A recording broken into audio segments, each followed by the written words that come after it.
I want to change it up a little bit, the way I style my videos.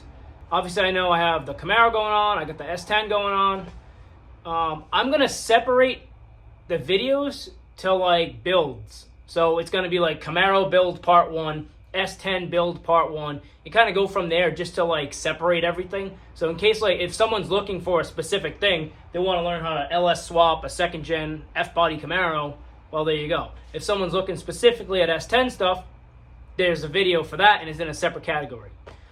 These are from chafing dishes. I'm gonna cut all the good steel out of it. I have to build some brackets for my coolant overflow.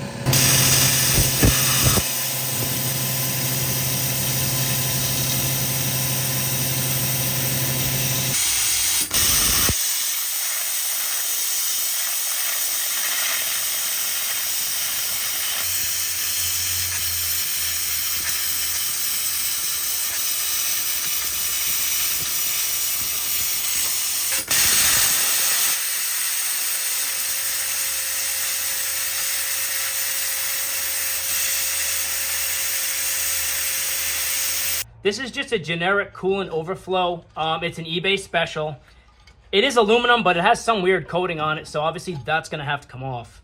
But it's not bad for what it is. Basically, the fittings that it comes with, they're huge. It's not really gonna work. So my plan is, I'm gonna chop the fittings off.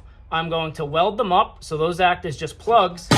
From ICT Billet, I got these 1/4 inch barbs. So basically all I'm gonna have to do,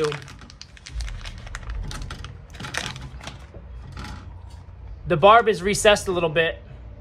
So all you have to do, pick a location where you want this. Obviously it's gonna be somewhere up here. Now you drill a hole, set it inside, and then you just TIG weld around it.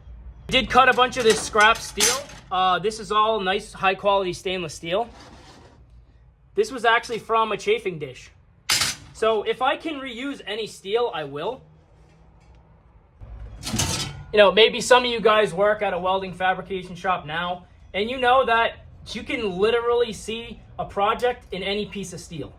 So this is what I started with, cut everything all up. I have that nice plasma cutter now, and I just have a bunch of nice stainless steel. It's pretty good stuff. That's something that was gonna get thrown away by somebody. So why not try and reuse it if you can? Obviously, as you guys know, the price of everything is up right now. Steel is even higher.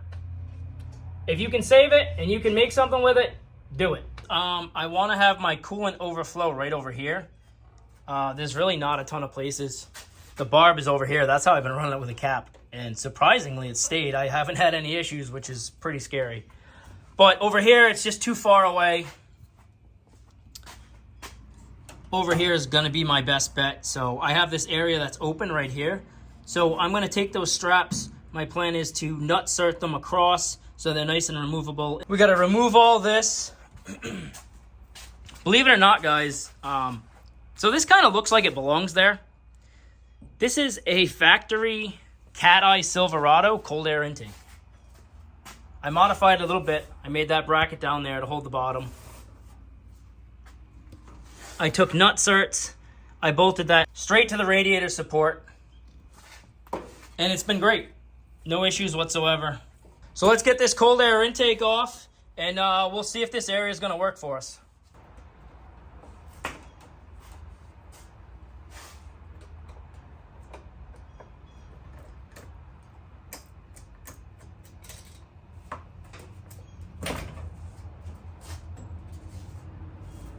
Alright, so like I said, I want to try and utilize this area if I can right here. I think this would be pretty good. Prior to making the video, I made sure that this was going to fit with the cold air intake, and it will. So, as long as I keep it below where the hood mounts and I can still get the cap off right in this area, I think that would be fine. Alright, so that's 4.5. Then the space we need. So if I keep these, the straps that I want to build, which are right here, if I keep these straps at about 5.5 inches, everything's going to sit in there nice. I'm going to nutsert these in so it's nice and removable. The coolant overflow will be nut and bolted to that. I do own a coolant fed bandsaw. All right, we're at 90 degrees. I just want to make sure everything's going to be a nice straight cut.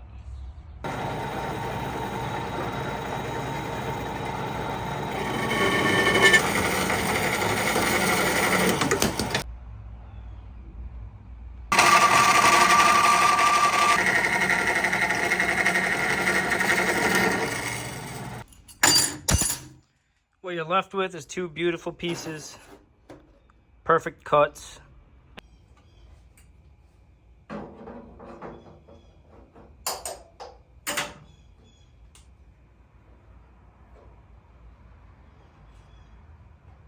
I'm gonna do the top side first, and then I can make sure the spacing down below matches the top.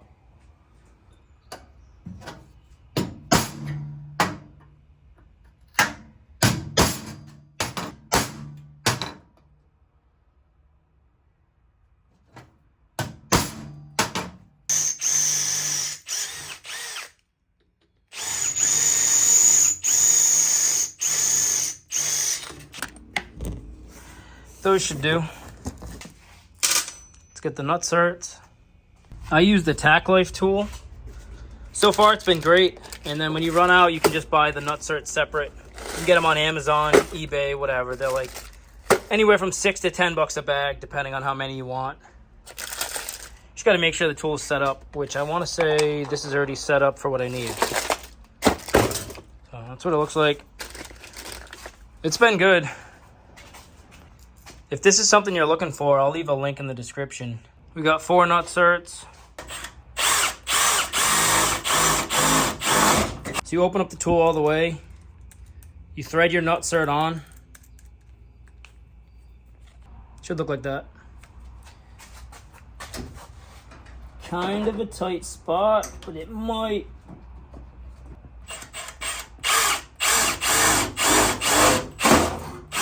I don't know if it's gonna fit. I might have to take my little bracket off here. That's why you use the nutserts. It makes everything quick and easy to remove.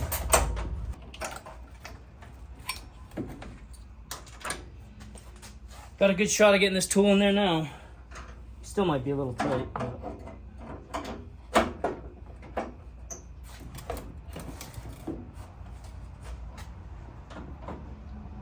Yeah, that'll do.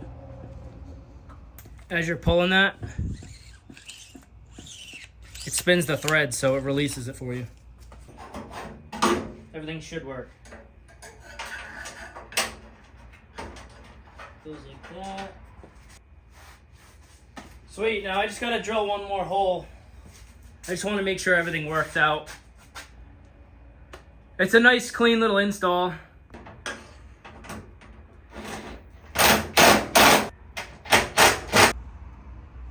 It's in a tight spot, kind of away from everything, so I really just had to build these 2 little drop brackets to go across those spaces in the fenders. Next up, I'm going to take everything back off, and that barb's going to go probably right here, because that line's just going to go right to here, so should be perfect. I just drilled out the hole. That's our fitting. We'll just have to TIG around it. This is what I'm going to be welding with today. This is a Miller Econo TIG.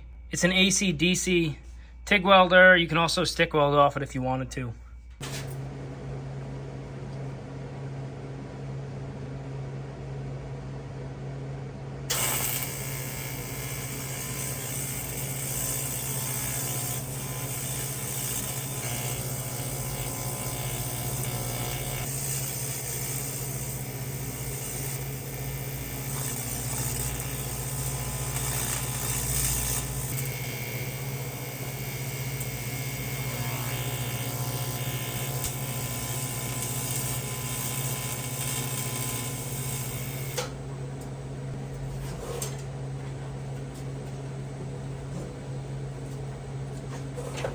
I only have a tiny bit of TIG welding under my belt.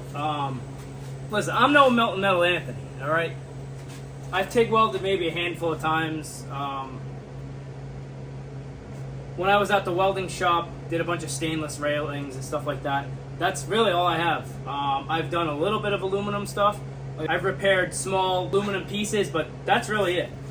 So I don't have a ton of aluminum experience. I don't have a ton of TIG welding experience in general. You want to watch a dude that knows how to work and weld? You go watch Melting Metal Anthony, one of the most dedicated people I've seen to his craft. This is just practice to me, and I need a lot of it. That's what we ended up with. Is that the best weld in the world? No. Is it good enough for what I need? Yeah, it's perfect. It's an overflow tank. Nothing wrong with that. And if it leaks, I'll fix it. All right, guys, that's all welded up. I'm gonna toss this back in while that's cooling. It's very hot.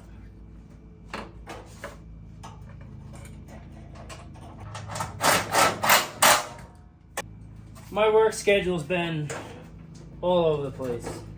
To come out here and make these videos. So I go to bed. Last night I was in bed by like 2. And I woke up today at like 7:30, I would say. Just because I want to obviously continue making these videos.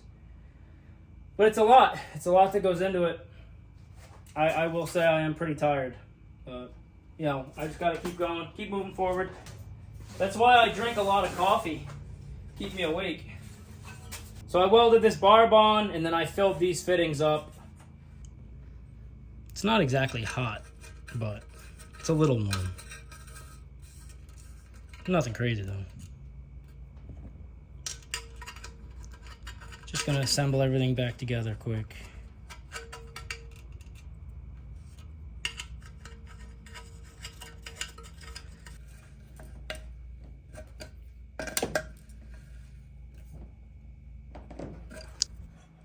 For me to cut this and attempt to make it, not even worth it.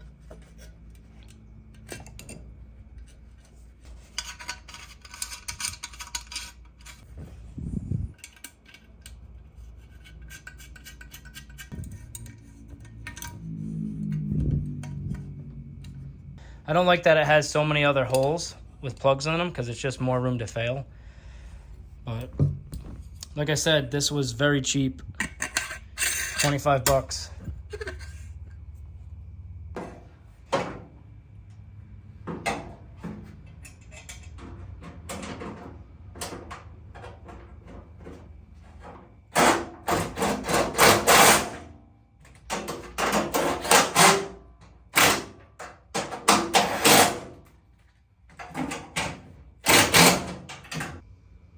This is the brand of hose that I bought, Easy Flow. Most of the time, when you go to AutoZone, places like that, they don't keep a good stock of their stuff. So, nobody knows if they're gonna have it or not. I can't believe this cap stayed on here.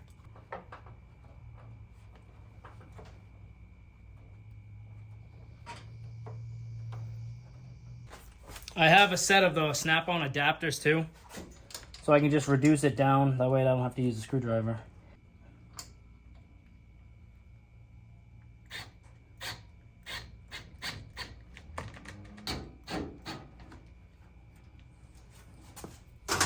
Finish off with a ratchet just to do the final tightening.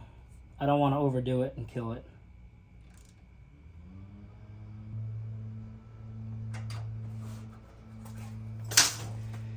All right, that should be plenty. Let's grab our cold air intake.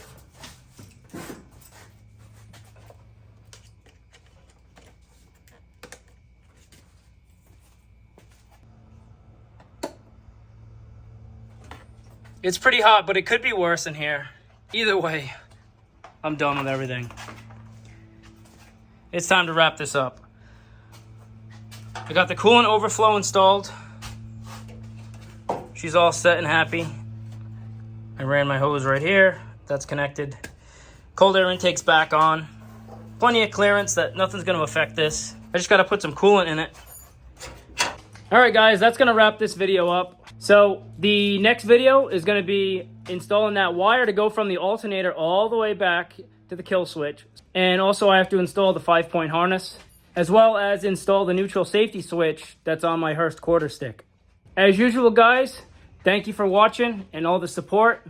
If you didn't subscribe to the channel, I'd appreciate if you did. We have a lot of projects on the channel. If you're into this type of stuff, I got a lot of it. Thank you, guys. I'll catch you on the next video.